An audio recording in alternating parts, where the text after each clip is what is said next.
Since you guys are really into the Legendary Hero series that we did for the Dark Elves, I decided to kind of do the same thing for some other races. People had really mentioned that they wanted to see more about the Lizardmen, so, you know, with the new DLC coming around the corner, or sometime in the future, whenever the hell it is, I wanted to talk about the Cubone, the Pokemon Cubone of the Lizardmen roster, Chakax, the Eternity Warden. Now, he's a pretty big badass. Chakax is a little too synonymous with giant cock, because this guy is just... he has deflected so many attacks in his time, and he's like the consummate temple guard.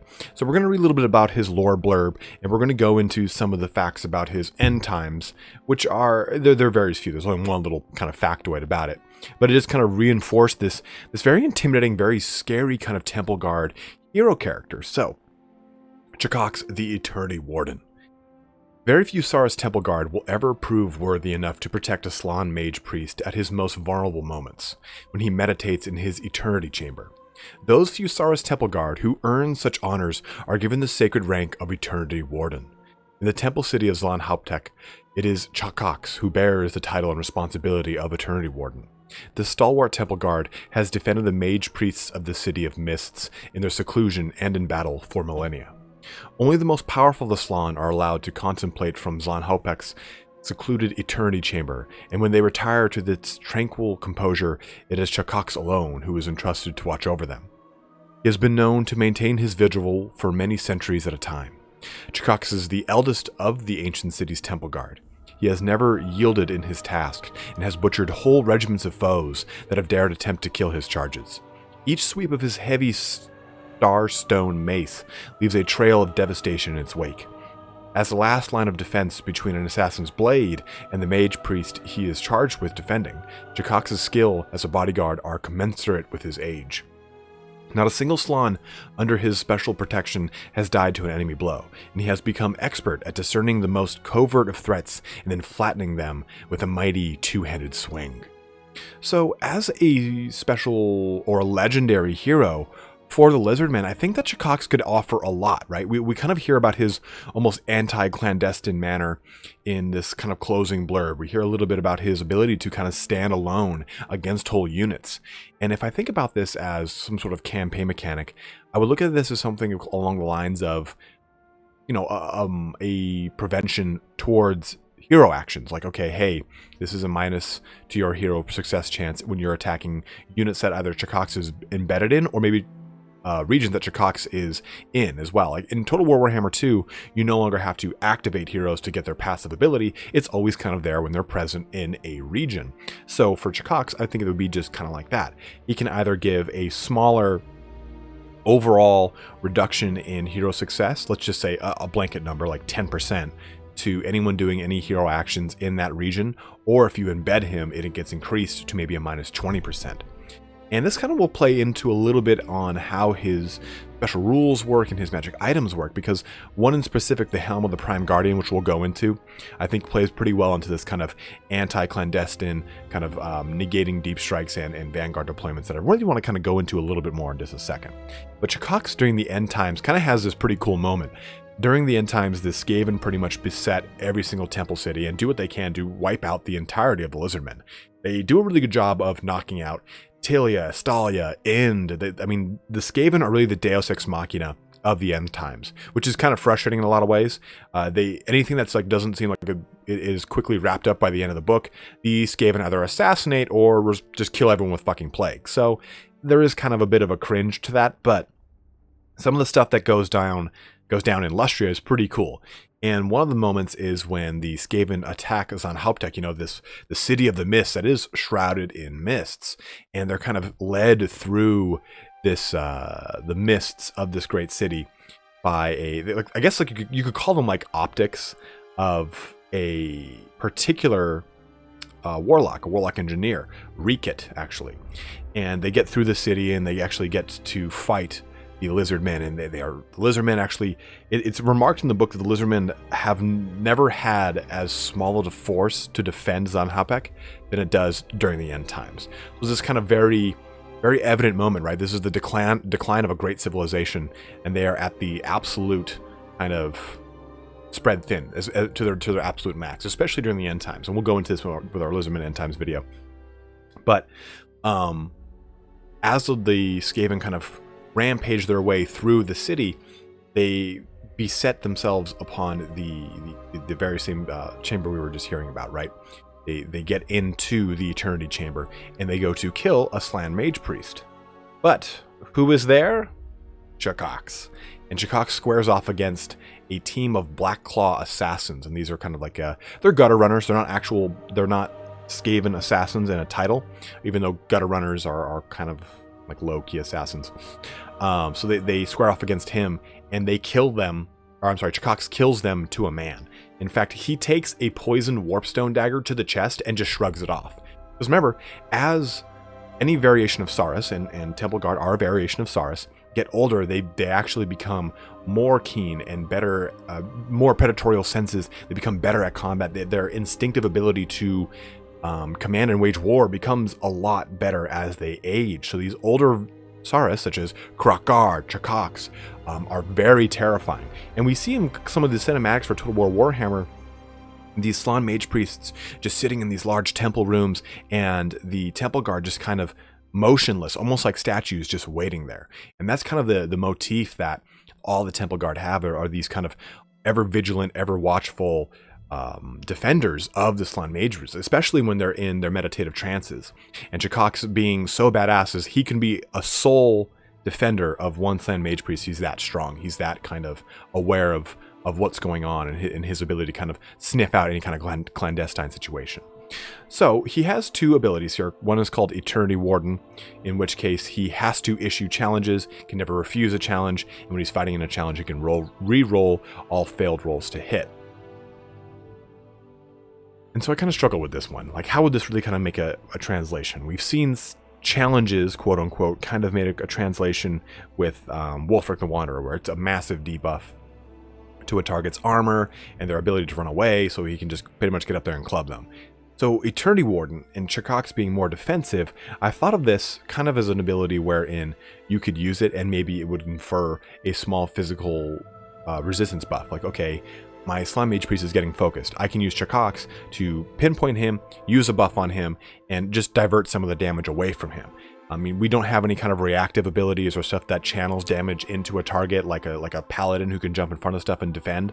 So we can't see stuff like that. So I think of an easiest way to do that would just simply to be an activatable, wherein it can confer either a small ward or physical resistance buff.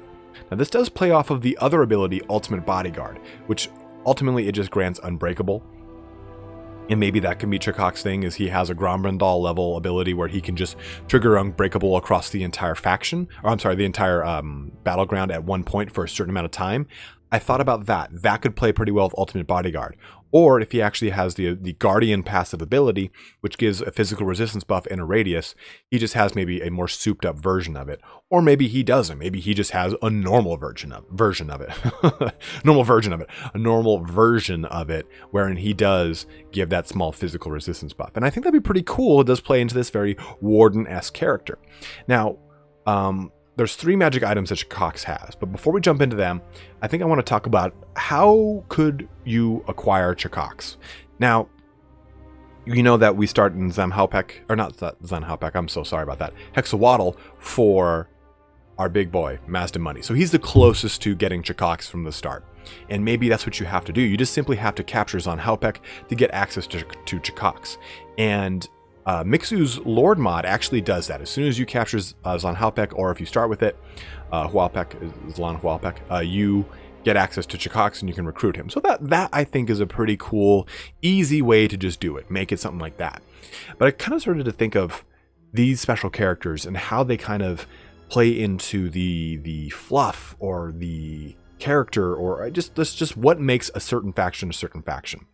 And I think it'd be kind of interesting if Chakax actually would come in during a quest battle. One of the pre-existing quest battles that's already in the game, you know, you add him in there with some sort of narrative, you know, cinematic kind of spin around. And so, oh, Chakax is here to defend you, my lord, to Mazda Money. I don't know why they sound like that, but that's what they sound like in my head. So maybe Chakax is acquired on one of Mazdamundi's quest battles, wherein he comes in at a moment where, okay, it's seemingly overwhelming odds. Chakax comes in to help kind of even those odds, maybe even with a small army in tow, which doesn't really play as well into his lore, but I think as far as quest battles go, that's what we typically see, right? We don't typically see one lord or one hero come in and go, oh, I guess I'm doomed. So Chakax kind of showing up with at the head of like maybe 2 or 3 units of Temple Guard as a reinforcing motion would be, I think, kind of cool and a really cool cinematic way to deliver the unit into your army rather than just simply a series of base parameters. Now, as far as his magic items, I think that Chakax should come into the game, if he came in as a quest battle, a little bit later in the game. He has 3 magic items. He's pretty beastly for a hero. Usually the heroes have 1, maybe 2, sometimes rarely 3. So he has his first one is the Starstone Mace. This massive double-handed mace was crafted before the founding of the first temple city, and its stone was not quarried upon this world. The Starstone itself has the rare property of rendering magic enchantments inert. Now, this I think would play along the same lines as Arcane Forging or Destroyer, the Malekith's sword. I think that it would just simply give you that same bonus that the Destroyer does. I think that abilities like Arcane Forging are very strong, especially when you're playing against a faction such as the Greenskins, where you can help negate their wall ability, or at least put a little bit of a delay on it. Or even the Skaven, if you use it against Lord Skrulk, 2 of his scarier things, right? Rod of Corruption and Bubonicus are no longer as scary because they have a little bit of a recycle on them, and maybe by that time you can even kill Lord Skrulk. So the Starstone Mace, I think, is a really great way to add an Arcane Forging without forcing you to take either Mazdamundi or a Slime Mage Priest with high magic. Now, and on top of that, I think it'd just be cool as far as a defensive character to have an aura like the Destroyer does, right? The Destroyer, I think, is only a 15% increase to a recharge of ability. I can't remember 100%. It's lower than Arcane Forging. So I think Starstone Mace has that same kind of precedent set with it with Destroyer, and I think it would just simply be very similar to that. Now, the Helm of the Prime Guardian. This is a really interesting item here. Chakax wears a massive skull helm that belongs to the first of all the Temple Guard, the Guardian of Origins. The spirit of the long-dead Saurus lingers on and heightens the bearer's awareness of threats. This is what gives him his vintage Cubone look. Now, and I think the Helm of the Prime Guardian would be a really cool ability here. The way it works in Tabletop is it negates it negates how scouts can deploy. Scouts can deploy kind of in the same way you'd look at a Vanguard deployment, if you want to think of it like that. And hidden models, such as Assassins, Night Goblin Fanatics, and so on and so forth, are revealed quicker. And I don't think we see enough items like this in Total War Warhammer. And with the amount of Vanguard deployments that can be done, with the amount of innately hidden items units with stock, I think this would be a really cool kind of feather in the cap of the Lizardmen. The Lizardmen don't have a lot of skirmish options to them. They do have their Pterodon Riders, which is really the only skirmish, quote-unquote, cav that they've got. And when I say skirmish cav, I just mean cav that can get out into a location fast. I mean, Chameleon Skinks are great and all. They're really cool harassment units, but they don't have anything like Illyrian Reavers or any of the many dog units we see across many factions. Any kind of fast cav that can really get out and quickly do some probing. So I think the Helm of the Prime Guardian would be a really cool way to add some sort of either increased range to reveal a stock, or the ability maybe to help spot ambushes quicker if you're looking at the campaign map, or maybe even ability to... See, you can't negate Vanguard, right? That just doesn't seem fair. But maybe in the campaign, or even in a quick battle, you can see where people are deploying with the Helm of the Prime Guardian as a way to kind of help negate, or at least assist Lizardmen in their ability to not really sniff out stock units as quick as possible. And I think it's a mechanic that we haven't seen at all. And with, again, the amount of stock units and the amount of units that can actually make you Vanguard right up into your enemy's face, it'd be a really cool kind of meta shifting item to add into the game. And I mean, it's going to come with a cost, right? If this is a legendary hero, and legendary heroes are added into quick battles, then there's going to be an exorbitant cost attached to this character. In addition to that, he has to then choose the Helm of the Prime Guardian. So you're looking at a cost associated with the benefit of being able to sniff out stalking units either quicker or immediately, however they would want to kind of factor that into a balancing standpoint. Now, the last item here, the Key of the Eternity Chamber. The Key to the Eternity Chamber is inlaid with intricate wards that slow the passage of time, allowing the bearer to fight at the same speed as his opponent and to dodge blows with ease. This is really a simple one. It just simply gives Chakax a ward save if he's fighting a challenge. And the Key to the Eternity Chamber, I kind of looked at this where, okay, would it give ward save? Would it give physical resistance? How would it work? Is it a passive? Is it an activatable? And I think of it as like an activatable with charges, maybe 2 or 3 charges that would increase your melee defense and your physical resist. I didn't go with ward save because maybe that's just a little too much. I think it'd be kind of interesting to, if we're talking about, or, you know, I guess it could be ward save if we're talking about slowing down time here. And ward saves don't really work the same way that they do in Tabletop. Same thing with physical resist. There's so many other factors going on in Total War Warhammer, it's not a direct one-to-one. But I think of the Key of the Eternity Chamber, when it comes to things like a campaign playthrough, it does add that additional benefit to your ward bonus. Or maybe in addition to that, it does some other things that help out with challenges, or I'm sorry, not challenges, with his actual stat line.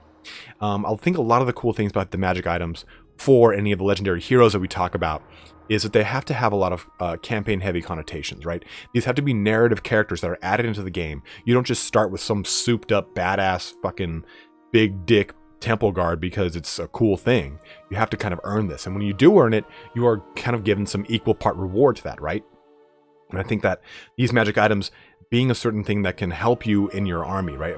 I wouldn't say the lightning strike capability, but maybe you can negate a lightning strike, whatever it is with the Helm of the Prime Guardian. Or the Key to the Eternity Chamber is a way that you can add a lot more defensive capabilities either in an aura or a target onto Chakax or any other Slan Priest. Or maybe you're looking at the Starstone Mace is a great way to get an Arcane Unforging without focusing on getting Arcane Unforging in your army.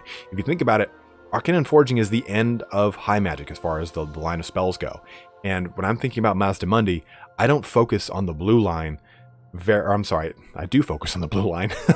I don't focus on that red line very often. I mean, I know he's a spellcaster, but I want a stronger military. I want a stronger quote unquote economy. I don't really always focus on those yellow lines for characters. So I think that the Starstone Mace is a really cool way to get access to an Arcane Forging in a campaign scenario.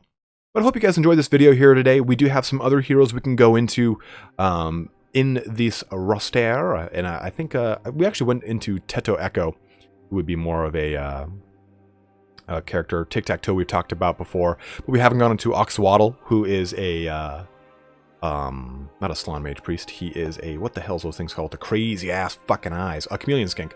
So there are definitely some other things, or some things that we can talk about in this roster. I'd love to do a little bit more here with you, and we'll have some more of these videos coming out as the week progresses.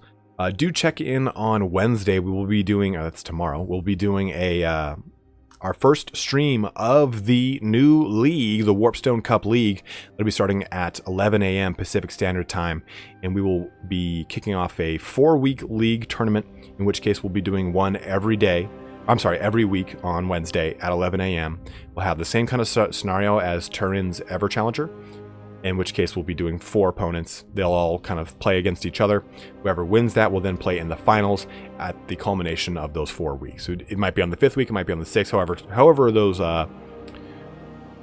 calendars align. But be on the lookout for that. That'll be airing again on Wednesday at 11 a.m. Pacific Standard Time. But guys, as always, thanks so much for watching here today. Don't forget to like, subscribe, comment below, all that kind of action. Check out Patreon, blah, blah, blah, blah, blah, blah. I now have a join button. Check that shit out down there.